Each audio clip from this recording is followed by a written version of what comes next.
আমার না কিছু ভালো লাগছে না, অন্তরে কোনো খোঁজ পাচ্ছি না।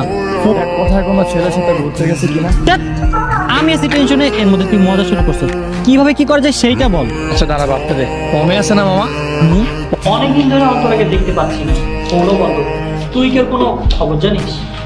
মামা তুই শুধু শুধু তুই টেনশন করিস। এমনও তো হতে পারে ওর বিয়ে হয়ে গেছে। ধর বোকা, ওর কি বিয়ের বয়স হয়েছে না? ওর ফ্যামিলি না অনেক বেশি শিক্ষিত, ওকে এখনই বিয়ে দিবে না। হঠাৎ তুমি এত খবর নিচ্ছ, কাহিনী কি? আমি আছি টেনশনে, আর তোরা মজা নিতেছিস আমার সাথে। যা ওর বাসায় যে খুঁজছি।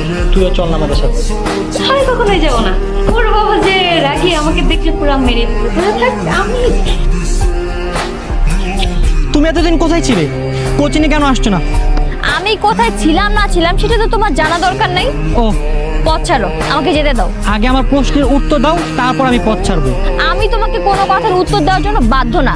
আর শোনো, এতদিন আমি